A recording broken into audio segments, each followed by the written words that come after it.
तो मेरे नबी पाक ने फरमाया तू रब के बारे में जैसा गुमान करेगा अल्लाह भी तेरे लिए वैसा ही बन जाएगा।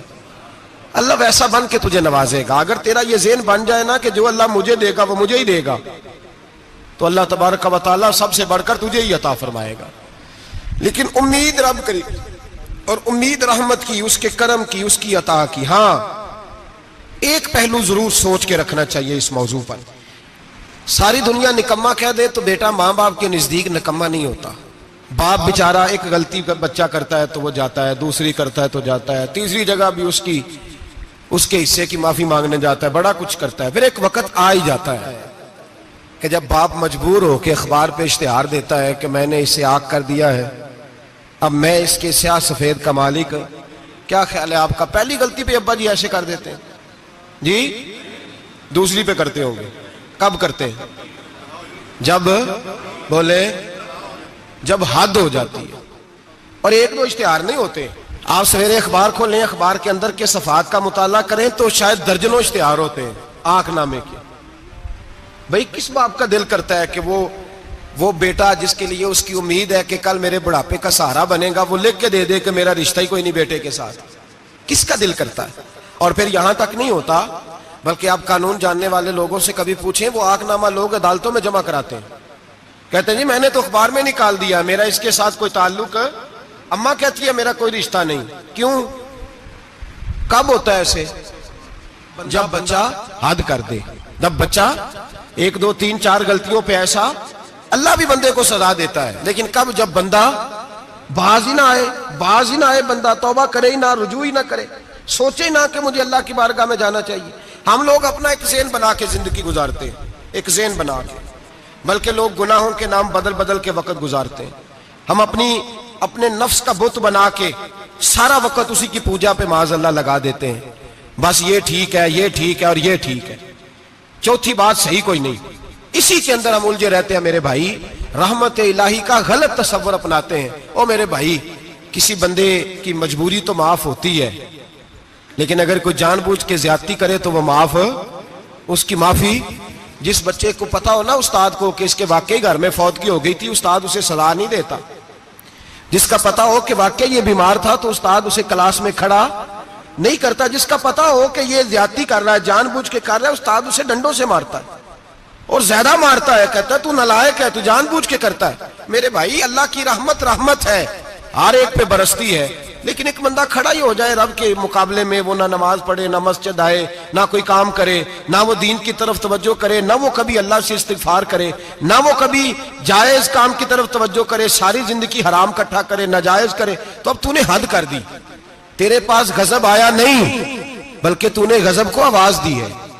तूने अल्लाह के गजब को, बोलिए, अल्लाह के गजब को, गजब होना और होता है और गजब को आवाज देना, बोलिए, गजब को आवाज देना, इनमें फर्क है मेरे भाई, याद रखें। हम आवाज देते हैं गजब को, गजब होता नहीं। देखें नबी करीम सल्लल्लाहु अलैहि वसल्लम, और ये हदीस आपने याद रखनी है, ये याद रखनी है। नबी पाक सल्लल्लाहु अलैहि वसल्लम ने ना बहुत कम लोगों को बेवकूफ कहा है। हमारे जमाने में तो आम लफ्ज है ना बेवकूफ कहना। अल्लाह के रसूल सल्लल्लाहु अलैहि वसल्लम ने बहुत कम लोगों को बेवकूफ कहा। मुस्नद इमाम अहमद बिन हंबल की हदीस है, नबी करीम अलैहिस्सलातु सलाम ने फरमाया वो अहमक है, वो बेवकूफ है। नबी पाक फरमा रहे हैं। और मैंने कहा कम लोगों को हुजूर बेवकूफ कहते थे। नबी करीम अलैहिस्सलातु सलाम ने फरमाया वो बंदा बेवकूफ है जो सारा दिन अल्लाह की नाफरमानी करता है और फिर भी रब की रहमत की उम्मीद करता है, तो बेवकूफ है। सुबह से शाम तक लगा हुआ है, मैंने नहीं अल्लाह माननी, मैंने नहीं तेरी माननी, माज अल्लाह मैंने नहीं माननी। शाम होती है तो कहता है अल्लाह बड़ा मेहरबान है, बख्श देगा। तो बेवकूफ है, तू बेवकूफ है। तू बता ना क्या मजबूरी थी नमाज ना पढ़ने की? किसने तुझे गन पॉइंट पे कहा था हराम खाने को? और फला आदमी की तूने गीबत की तो तेरा उसमें क्या फायदा था? ये जो तूने सिर्फ 10 बंदों को हंसाने के लिए झूठा लतीफा सुनाया, इसमें तेरा क्या नफा था? तू सुबह से शाम तक नाफरमानी करता है, शाम को कहता है अल्लाह करीम है माफ कर देगा, अल्लाह मेहरबान है माफ कर देगा। उस्ताद मेहरबान होता है कि नहीं? फेल क्यों करता है इम्तिहान में? बोले उस्ताद बाप होता है ना, उसका दिल करता है शागिर्द फेल हो जाए, तो क्यों करता है? लेकिन शागिर्द ने ज्यादती की, उसने पढ़ा नहीं। उसने, मैंने कहा बाप आंकनामा लिखवाता है, मजबूर होकर लिखवाता है ना। ओ भाई याद, बड़ी प्यारी मिसाल मुल्ला रूमी लिखते हैं, कहते हैं मेरे गांव की एक बीबी थी, उस बीबी ने एक बछड़ा पाला हुआ था। देहातों में ना बूढ़ी माएं बछड़े को पेड़ा देती थी और नाम भी रख लेती थी, किसी ने मिठू नाम रखा होता था, किसी ने कोई नाम। कहते माँ ने बछड़ा रखा हुआ था, अम्मा उसको आवाज देती तो बछड़ा दौड़ा आता, अम्मा उसको पेड़ा खिलाती। बछड़ा बड़ा प्यारा था, जवान हो गया। अम्मा इसलिए बछड़ा पाल रही थी कि जब बछड़ा बड़ा हो जाएगा तो हाल के अंदर बच्चे उसे लगाएंगे, खेती में हाल चलाएंगे। बछड़ा बड़ा हो गया, अम्मा के बेटे कहने लगे अम्मा ला, तूने बड़ा खिला पिला लिया, इससे कोई काम लेते हैं। हाल के आगे लगाया तो कहने लगा मैंने तो नहीं चलना। अम्मा के पास आए, कहने लगे ये नहीं चलता। अम्मा कहने लगी चलो टाइम दो, थोड़ा समझ जाएगा। फिर मौका दिया, फिर आए, कहा अम्मा अब तो हमने उसके नाक में नकेल भी डाल दी है, लेकिन अब भी ये हाल में चलने को तैयार है। मुल्ला रूमी रहमतुल्लाह अलैह फरमाते हैं फिर कहा अम्मा से, अम्मा कहने लगी चलो थोड़ा टाइम और दे दो, सियाना हो जाएगा। थोड़ा टाइम और दिया, डंडे भी मारे, लेकिन वो सियाना होने को तैयार है। अब अम्मा के पास आए तो अम्मा मजबूर हो गई, दिल नहीं करता था। कहने लगी जाओ फिर कसाई के हाथ बेच डालो। वो गया कसाई के पास, उसे काटा गया, उसकी खाल उतारी गई, उसके छोटे छोटे पीस करके खा गए लोग। वो मार हो रही थी, लोगों ने अम्मा से कहा तुझे तो बड़ा प्यारा था, तूने कटवा को दिया। तो अम्मा कहने लगी प्यारा तो बड़ा था पर मानता नहीं था। प्यारा बड़ा था, काश बात मानता, मकसद पूरा करता तो कभी भी काटा। भाई रब करीम नहीं चाहता बंदा दोजख में जले, अल्लाह की रहमत नहीं चाहती जहन्नम में जले, पर बंदा मानता ही नहीं, ये तैयार ही नहीं होता। ये सोया हुआ है सवेरे, ये वो गप्पे लगा रहा है, असर के वक्त चौराहे पे खड़ा है, नमाज पढ़ने नहीं आया। इसने सारी जिंदगी में दर्जनों लतीफे सीख लिए, हजारों कहानियां सीख गया, कुरान पाक पढ़ना नहीं सीखा। इसने जिंदगी की हर चालाकी सीख ली है, नहीं सीखी तो अपने रसूल की हदीस नहीं सीखी, नहीं सीखा तो दीन की जरूरी बातों को नहीं सीखा। अब रब की रहमत तो नहीं चाहती कि बंदा जहन्नम में जाए, वो तो मेहरबान है, लेकिन रब करीम का कानून का तकाजा यह है कि जो अहकाम पूरे नहीं करेगा उसे फिर दोजख में डाला जाएगा।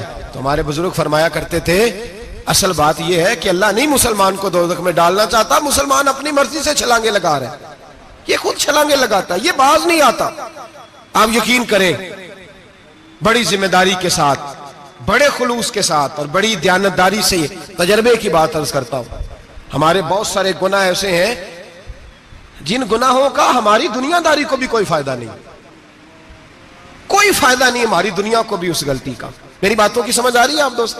कुछ गुनाह ऐसे, एक तो होता है कि दुनिया का कोई फायदा हो, उस गुनाह में हमारी दुनिया का भी कोई फायदा।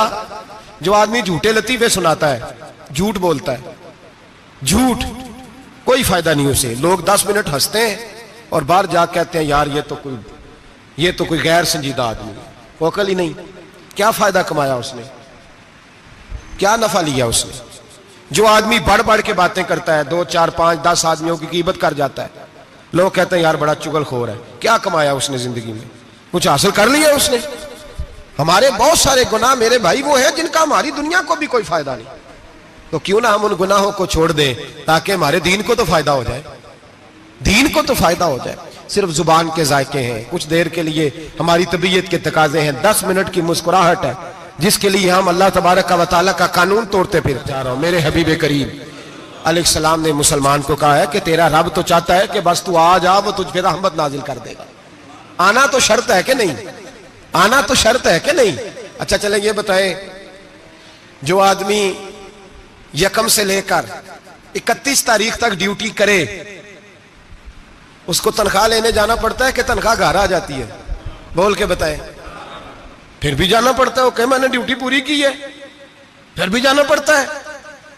ड्यूटी पूरी करने के बावजूद तुझे तनख्वाह लेने, और हो सकता है कि यह भी कहा जाए अभी आई नहीं कल आना, हो सकता है यह भी कहा जाए परसों आना, यह भी मुमकिन नहीं कि फौरन ओ खुदा के बंदे तू आता ही नहीं खुदा की रहमत लेने, तू उसके घर की तरफ रुजू ही नहीं करता, तू तवज्जो ही नहीं करता, तू कहता अल्लाह मेहरबान है। भाई मेहरबान तो है, तू रहमत लेने आया है, तूने को बहाना बनाया उसकी रहमत का।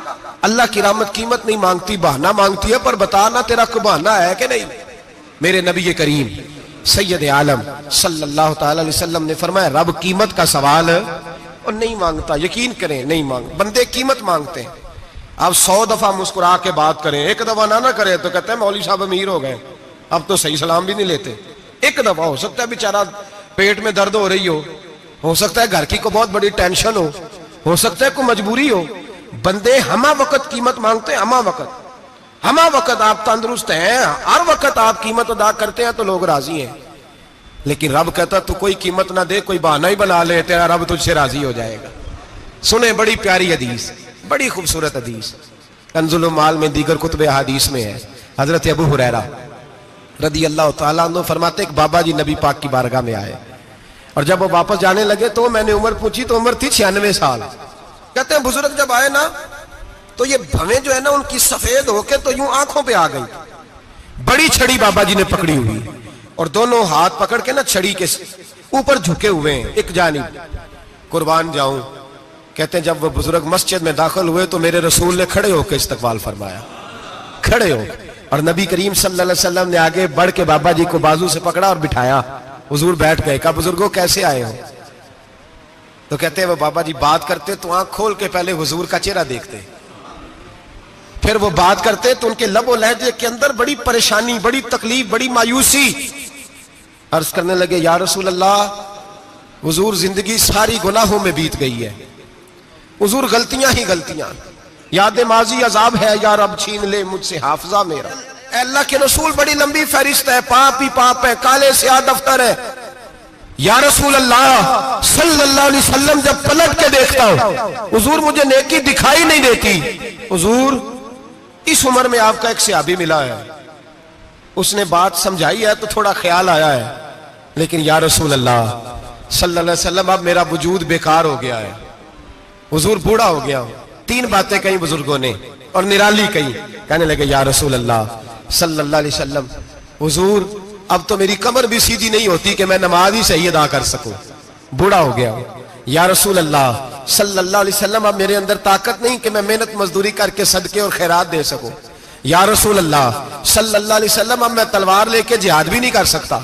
हुजूर ना मैं लंबी नमाजें पढ़ सकता हूं, आका ना मैं सदकात और खैरात दे सकता हूं, महबूबा ना मैं दीन के लिए कोई जिहाद कर सकता हूं। बेकार वजूद है, बेकार वजूद को तो घर वाले बर्दाश्त नहीं करते, बच्चे दुआ करते हैं या अल्लाह अब्बा जी को पर्दा दे दे, अम्मा को पर्दा दे दे, बेकार हो गया हूं और आज आया हूं तो मुझ बेकार को मेरा रब कबूल कर लेगा। आज कलमा पढ़ूं तो बेकार हूं, किसी काम का नहीं, ना नमाज ना सदकात ना जिहाद, कबूल कर लेगा। हजरत अबू हुरैरा फरमाते हैं जैसे बरसात में बारिश की झड़ी लगती है, यूं मुस्तफा की आंखों से झड़ी लग गई। हुजूर खुल के रोए, खुल के।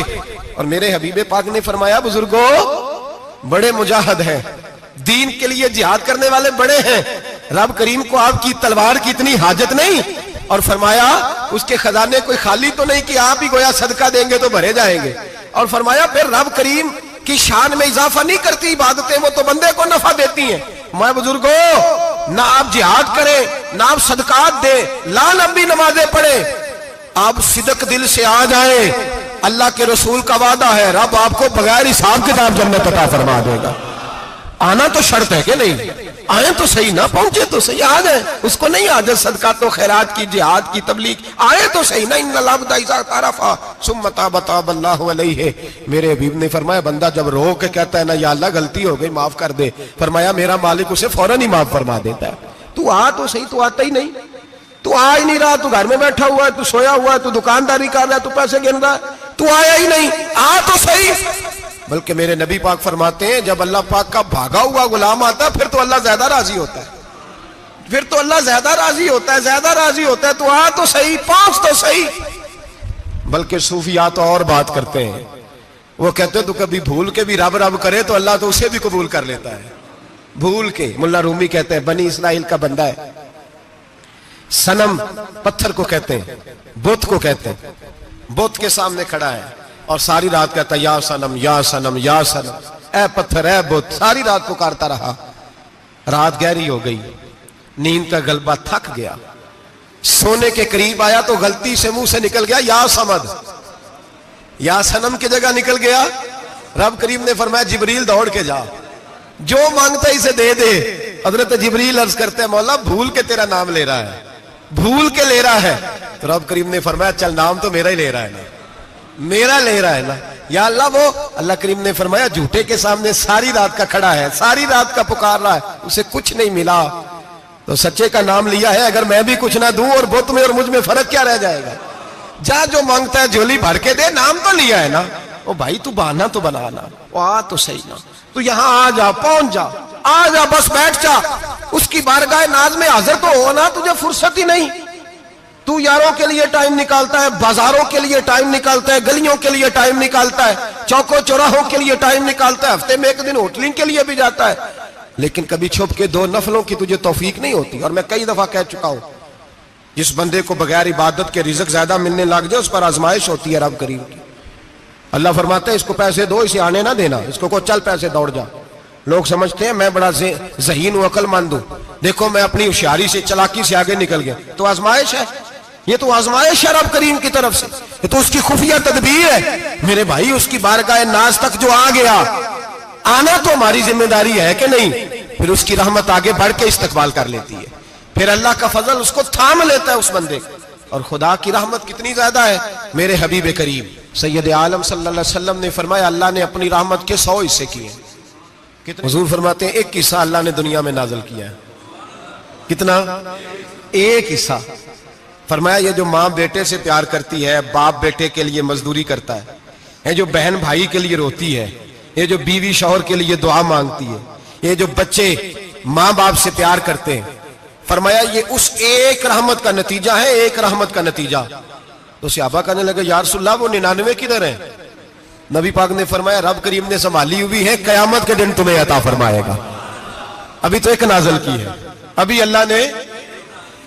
एक बुजुर्ग थे, हमें तफसीर पढ़ाया करते थे, तफसीर के उस्ताद थे। मैंने उनसे एक दिन कहा, मैंने कहा हज़रत साहब कुछ बातों में ना मैं अड़ जाता हूं, मैं अपने आप को इतना लायक नहीं समझता, तो कहीं कहीं ना ज़हन उलझ जाता है, तो कभी उलझ जाता हूं। एक सवाल कई दिनों का है, उसूल तफसीर का मसला है, तो जरा कुछ चीजें ऐसी होती हैं बुजुर्ग कहते हैं जो किताबों से नहीं मिलती, सिर्फ सीनों से मिलती है। कोरस तो फकत लफ्ज ही सिखाते हैं, ये आदमी है जो आदमी बनाते हैं। मैंने कहा साहब ये समझ नहीं आई कि यहां भी साहब वहां भी साहब। कहने लगे जी किस तरह? मैंने कहा जी यहां कब्र में भी सवालों के जवाब और फिर कयामत में भी। मुझे कहने लगे जाओ इमाम राजी की तफसीर उठा के लाओ।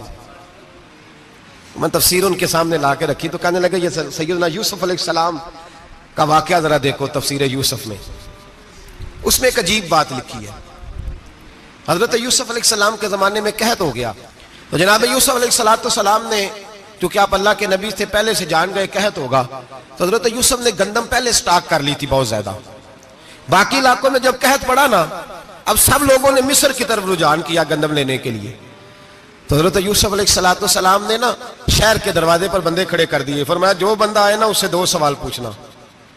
जो आएंगे लोग गंदम खरीदने, जो आए 2 सवाल पूछना।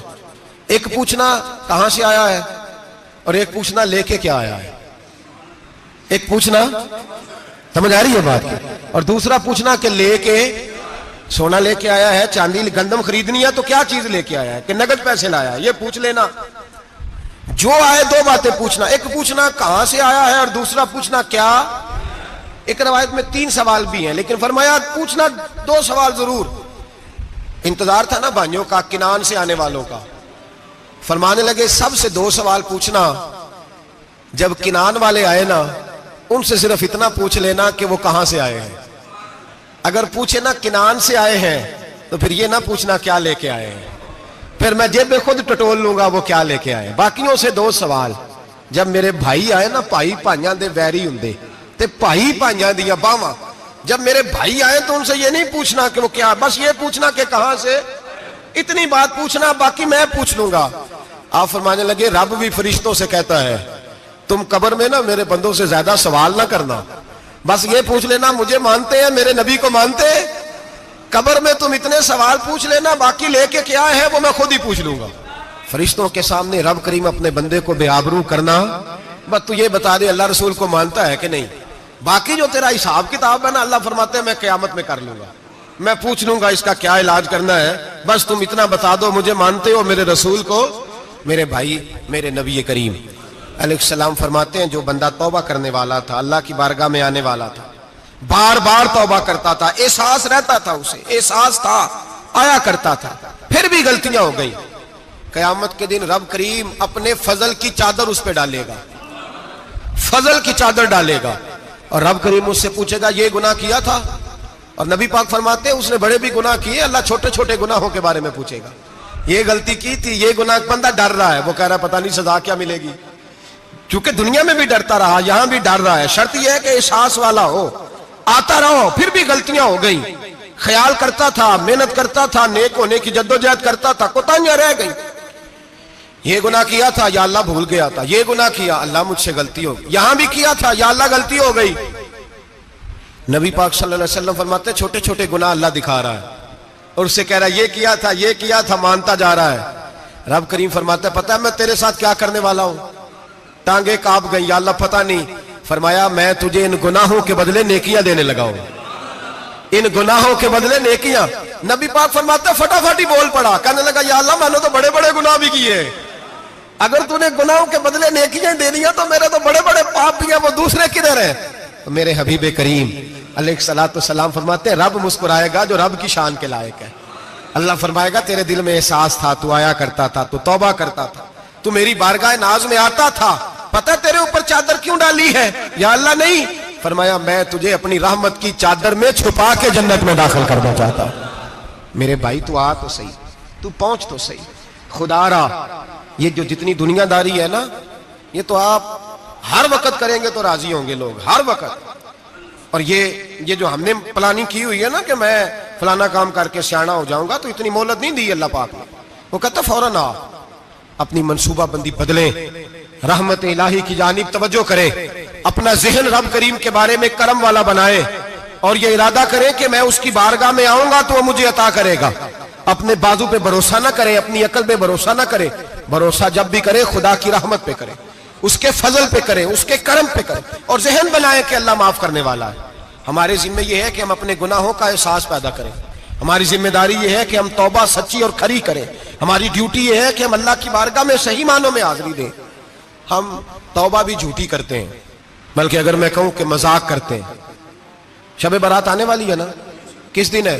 जुमेरात को शब बारात आएगी। कुछ लोग तो खैर वैसे डट जाते हैं, कहते हैं हम नहीं मानते, वो पक्के लगे हुए हैं, वो कहते हैं नहीं इबादत नहीं करनी चाहिए। मैंने कहा यार बस करो, छोड़ दो, अब अल्लाह की इबादत करने के लिए भी तुमसे सनद लेनी पड़ेगी कि मौलवी साहब इजाजत दे, नफल पढ़ लें, इजाजत लेनी पड़ेगी। और बंदे बड़े समझदार हैं, वो कोई सियासी बंदा दूसरी पार्टी का आ जाए तो उसे मुतमिन कर लेते हैं, कुछ बसरा दूसरी जमात का मसला पूछ ले, कहते मौलवी साहब पूछ के दसांगा। ये मोटी सी बात है, शबरात को क्या होता है? इबादत। क्या होता है? बोल के बताए। यही होता है ना, तो इसके लिए सर्टिफिकेट की जरूरत है जी। वल्लज़ीना यबीतूना लिरब्बिहिम सुज्जदन व क़यामा, अल्लाह फरमाते हैं मेरे बंदे सारी रात गुजार देते हैं या क़याम करते हुए या सजदा करते हुए। इसके लिए सर्टिफिकेट की जरूरत है। बड़ी जल्दी मसला पूछने आ जाते हैं लोग। हाँ, एक वो है जो मानते ही नहीं सिरे से, एक वो है जो बड़ा अजीब मानते हैं। वो कहते हैं शबरात है, छोटा गोश्त ही नहीं मिल रहा दुकान से। भाई शबरात गोश्त खाने का दिन है, हलवा खाने का दिन है शब बारात, मौज करने का दिहाड़ा आ गया शब बारात। शबरात आई है, पहले किलो गोश्त आता था, अब 2 किलो ले लो। ये कौन सा तरीका है शब बारात मनाने का? और फिर शब बारात मनाई जाएगी, मेराज शरीफ से पटाखे चल रहे हैं रोज शाम को, चलते हैं ना? नहीं, मैं क्यों, अरे मैनू गलती लगती, तुसी बोले नहीं ना। चलते हैं पटाखे। कौन बेचता है पटाखे? हिंदू, सिख, यहूदी। चलाता कौन है? किसने कहा चलाने को? इसमें कोई किसी फिरके का भी इख्तलाफ नहीं होता। डरना चाहिए अल्लाह पाक से। अल्लाह जहन्नम की आग ठंडी करता है, हम जलाते हैं शबरात को। रब फरमाता है ठंडी होगी, हम जला रहे हैं।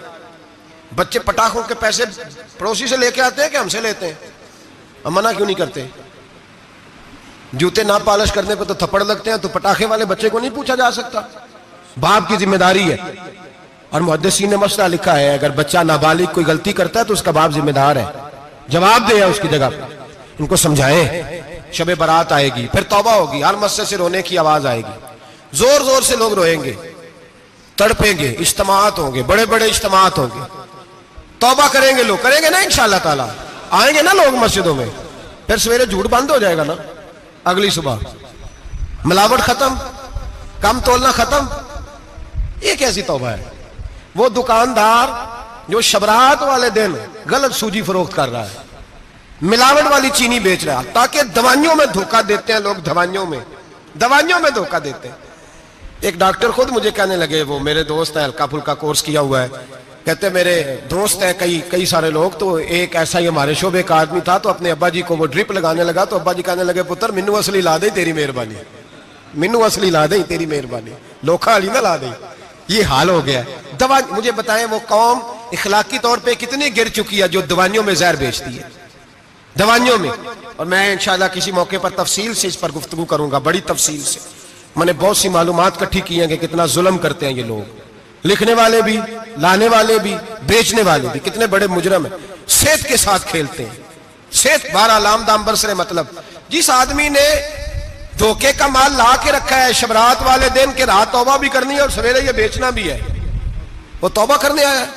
जिसने धोखे का माल ला के रखा है कि सवेरे बेचना है और रात तौबा भी करनी है, वो तौबा कर रहा है कि मजाक कर रहा है?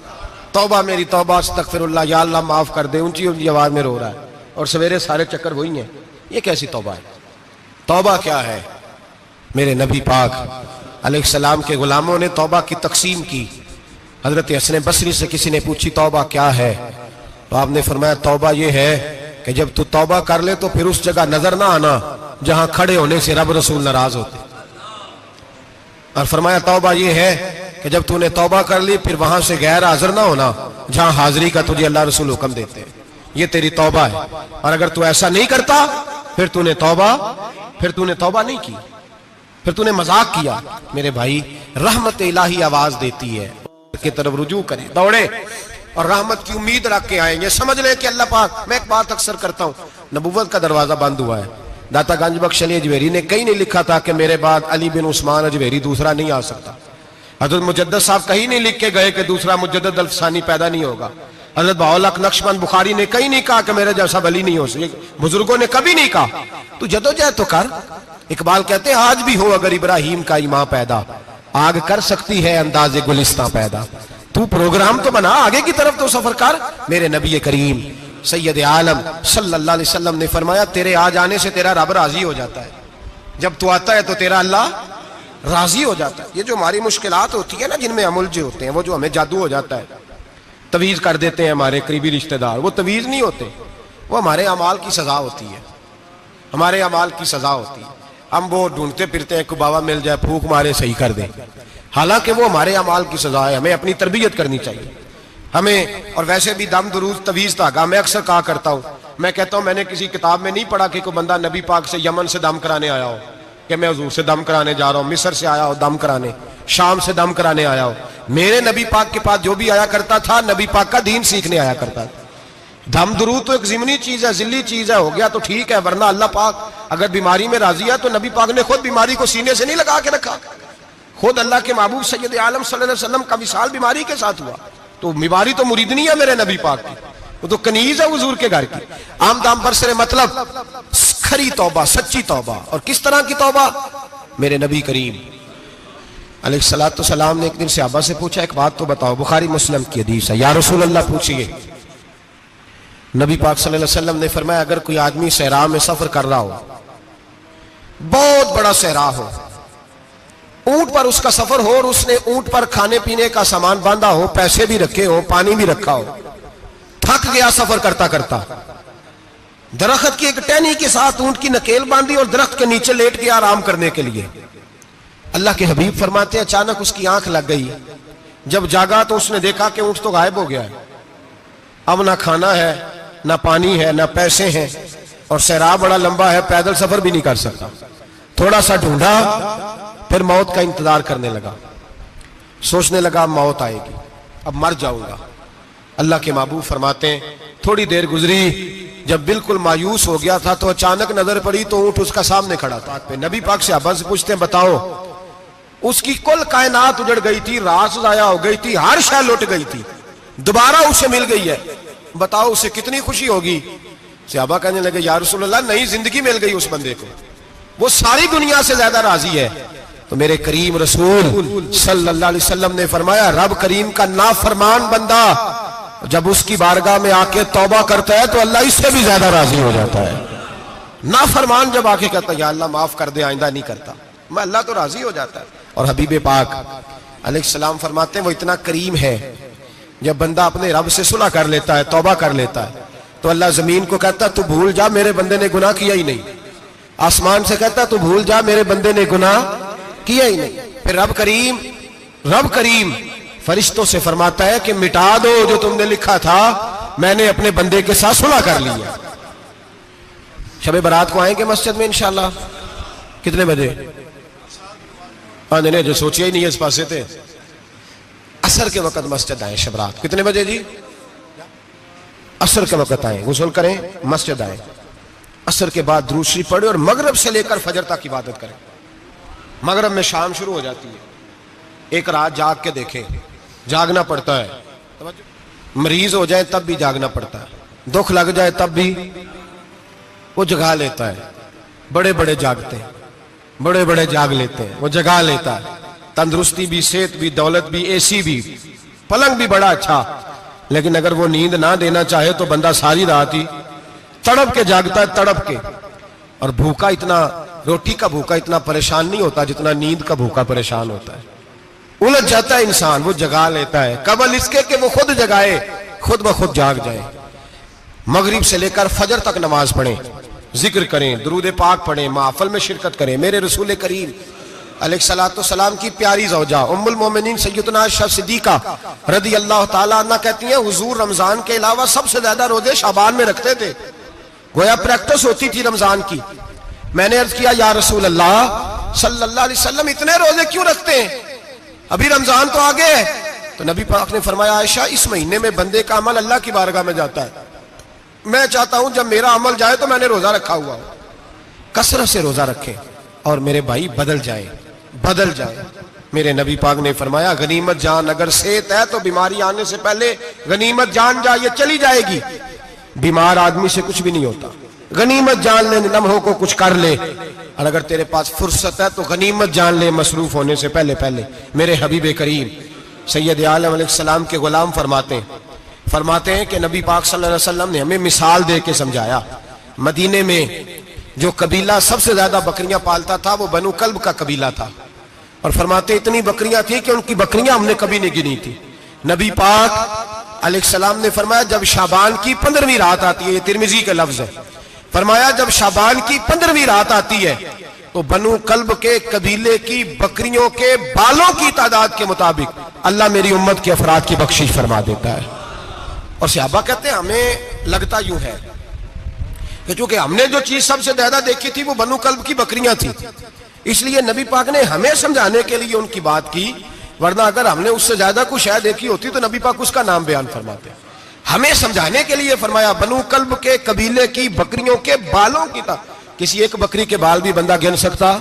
और हुजूर ने फरमाया जो सबसे ज्यादा बकरियां पालते उनकी तादाद के मुताबिक हजरत आयशा सिद्दीका रदी अल्लाह ताला अन्हा फरमाती है जन्नतुल बकी में हुजूर जाया करते, कब्रिस्तान में, कब्रिस्तान के कोने में। अल्लाह के रसूल को मैंने नमाज पढ़ते भी देखा 15वीं रात को, और फरमाती है हुजूर बकी वालों के लिए बख्शिश की दुआ भी करते, कब्रिस्तान भी जाएं शब बारात को, उनके लिए दुआ भी करें। और फिर मेरे भाई शब बारात को लिल्लाहियत के साथ आए, लौटने का प्रोग्राम बनाए, उससे कबल के रब करीम खुद जकड़ के ले आए, खुद ब खुद आए, उसके करम की तरफ तवज्जो करें, उसकी रहमत की तरफ तवज्जो करें। मेरे रसूल करीम सल्लल्लाहु अलैहि वसल्लम के पास एक देहाती आए, मौला अली शेर खुदा फरमाते मैं भी हाजिर था। कहते कभी कभी सादे बंदे आते थे पर बड़ी अजीब ही बात कर जाते थे। कहते एक देहाती आए, तामत बांधी हुई और सादा सा रुमाल कंधे पे रखा हुआ है, नबी पाक के पास आए और हुजूर से दिल लगी करने लगे, हुजूर से दिल लगी करने लगे, मीठी बातें कहने लगे। यार रसूल एक मसला पूछने आया हूं। फिर मैं पूछो। अर्ज करते हैं हुजूर कयामत में हिसाब कौन लेगा? कयामत में अब किसको नहीं पता कौन हिसाब लेगा, दिल लगी की बात है ना, कौन लेगा? नबी पाक ने फरमाया अल्लाह हिसाब लेगा। तो कहते उसने ना और जुमला कहा तो हम उसकी बात पे हैरान हो गए, कहने लगे या रसूलल्लाह वाकई अल्लाह हिसाब लेगा? तो कहते नबी पाक मुस्कुराए, फरमाने लगे तुझे तेरी मार होए, मैं सच्ची तो कह रहा हूं, तो किस तरह की बात कर रहा है, अल्लाह हिसाब लेगा। हजरत अली फरमाते उसने रुमाल उठाया कंधे पे रखा, कहने लगे या रसूल अल्लाह अगर रब हिसाब लेगा तो फिर उसने माफ ही कर देना है, ये कह के वो चला गया, ये लफ्ज कह के वो चला गया। तो हजरत मौला अली कहते हैं मैंने हुजूर का चेहरा देखा तो गुलाब से भी ज्यादा खिला हुआ था, मैंने नबी पाक का चेहरा देखा तो चांद से भी ज्यादा रोशन था। मैंने कहा हुजूर ये क्या कह गया है? नबी पाक ने फरमाया बंदा बड़ा सादा था, बात बड़ी प्यारी कर गया है, बड़ी प्यारी कर गया है। हुजूर ने फरमाया अली रब करीम है, और करीम जब गालिब होता है तो करम ही फरमाया करता है, वो करम ही करता है, वो माफ ही करता है, वो माफ ही करता है। अल्लाह माफ करता है, पर मैंने कहा कोई माफी लेने आए ही ना, तो कोई माफी लेने।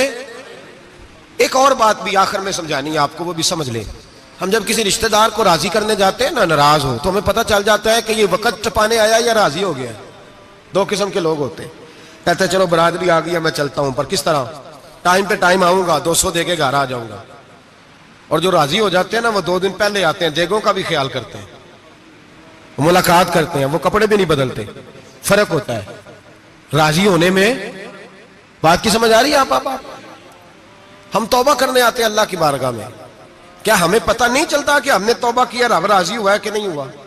हमारा ईमानी रिश्ता तो है ना अपने रब से, रूह का ताल्लुक तो है ना, तो हमें अंदाजा होता है कि अल्लाह राजी हो गया कि नहीं।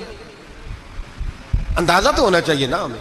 ये बात कहने की नहीं, ये बात महसूस करने की है, इसको महसूस करें। हम जब अल्लाह की बारगाह में आए तो फिर हमें अंदाजा होना चाहिए कि मैंने मना लिया है कि नहीं मना सका, मैं उसको राजी करके उठ रहा हूं कि नहीं उठ रहा। अगर बगैर राजी किए उठे हो तो फिर फॉर्मेलिटी करने आए थे, फिर राजी करने नहीं आए थे।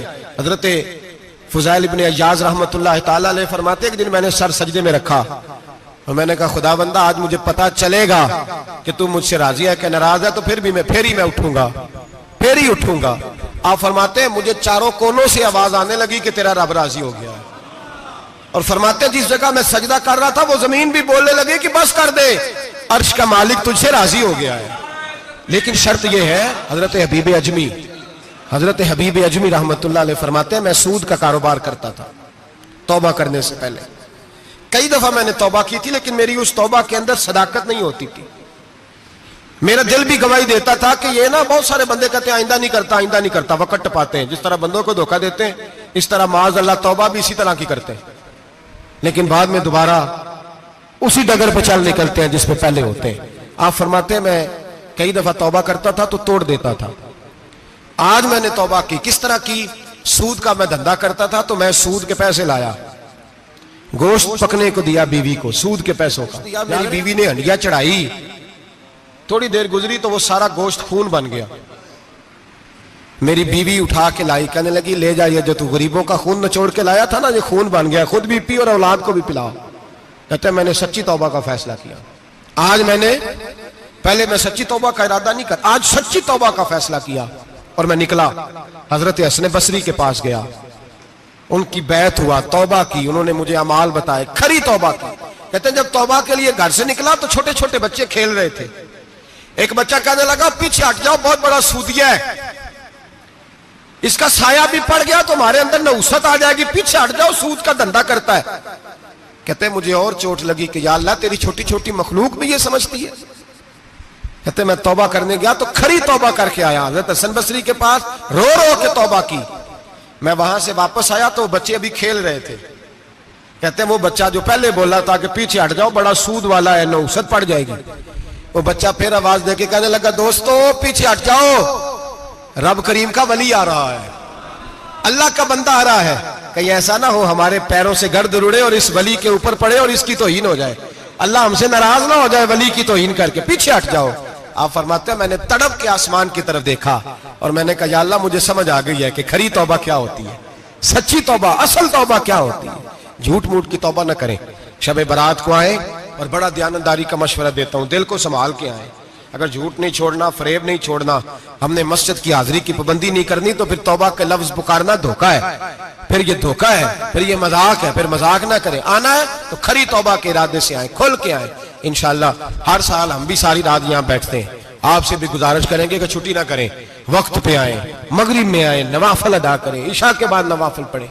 महफिल करने का मकसद ये होता है कि तिलावत से दिल नरम होता है, नात से दिल नरम होता है, तकरीर से इंसान की सोच बदलती है, तौबा की तरफ जाती है। ये सारे काम करके जब बंदा इस्तिगफार करता है, तौबा करता है, तो उसके लिए आसान हो जाता है, ज़हन बन जाता है। इसलिए वाज भी होगा, जिक्र भी होगा, दुआ भी होगी। वक्त को जाया न करें, रमजान करीब आने वाला है।